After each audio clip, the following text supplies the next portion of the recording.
Hi everyone! For today's video, mag-i-impake tayo para sa field trip kinabukasan. At kung naka-low brightness ka, pataasan mo na kasi gabi yung pagkuha ko ng video at palihim pa. Ay, So, kinukuha ko na muna yung mga laman ng bag ko at para masidlan ko na ng mga gamit ko pang kinabukasan. So, natapos ko na yung kunin yung mga laman sa loob ng bag ko at ngayon lalagyan ko na ng mga damit ko. Una yung pantalon kasi alam ko talulusong ako sa putikan. Then, inaayos ko muna. Then, yung mga damit kong pampalit dahil alam kong papawisin ako at parang sinigang na ang baho ko bukas. So, yun, linalagay ko. And then, ito naman yung department shirt ko para paalala na ako'y isang magiting na agrikultura. Charot! Sa pag-company. Next, ilalagay natin yung towel para sa pampunas ng ating pawis.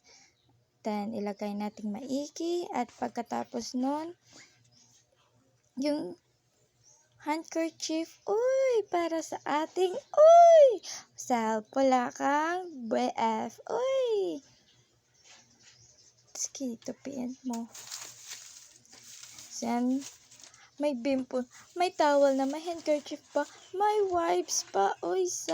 Para kanino yan? Then, syempre, ID, importante sa lahat. Ilalagay natin dyan para hindi mawala. Taliin natin mabuti, kagaya ng pagtali natin sa kanya.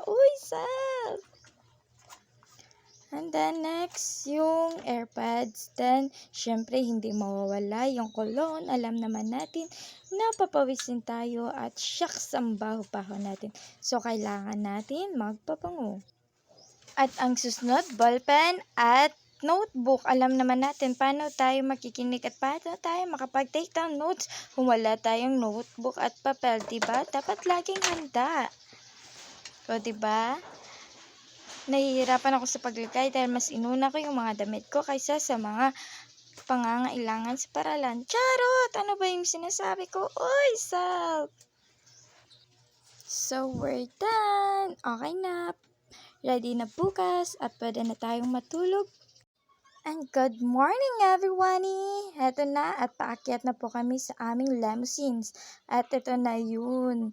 Naglalakbay na kami patungong Phil Rice. Yan. Para masaya pa kami. O, diba?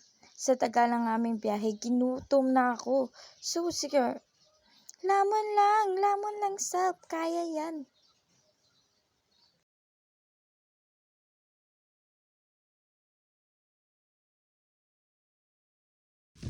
Phil Rice. At sa wakas, nakarating na rin kami sa Phil Rice Negros. My students, mga kulit, pero okay naman sila.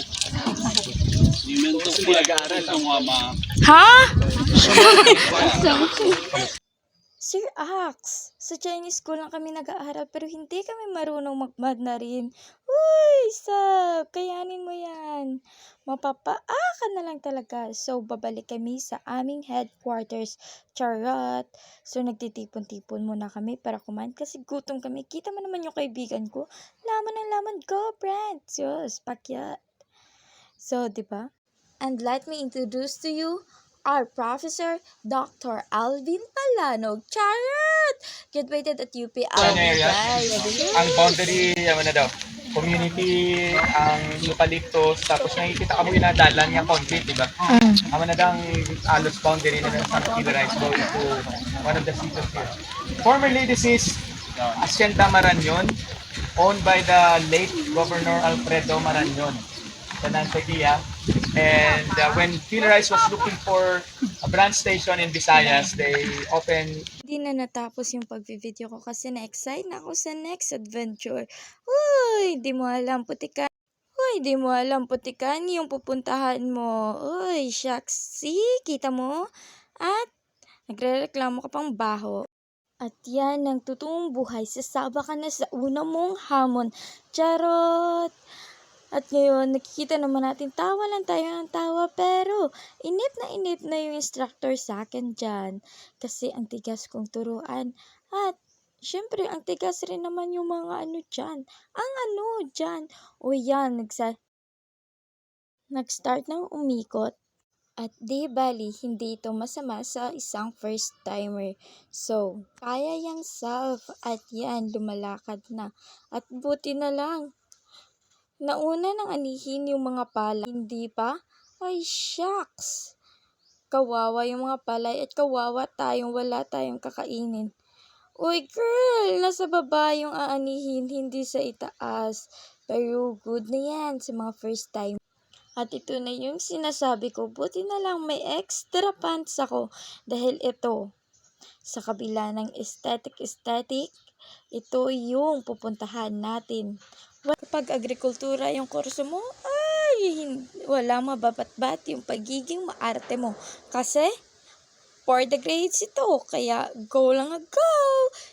Kaya lang yan, kahit naiinip na yung instructor nyo sa'yo, uy, si Bessie, ayusin mo, At yung may nahihintay na yun, kita yung babaeng yun, di ba ang ganda niya pero walang arte pagkat agrikultura.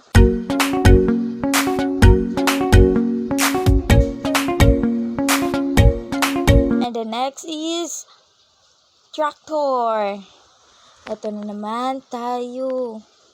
Yung iinip-inip naman yung todo seryoso yung instructor mo, pero ikaw tawa lang ng tawa. So, yan. Tapos tatanungin ka, first time, ma'am? Oo naman, kasi wala naman po kaming sasakyan. Ay, sus! Chinelas yung sasakyan namin. Wala naman yung manabela at paalang yun nagdadala.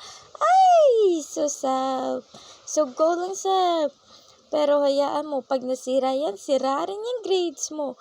So go, tawa lang at tawa.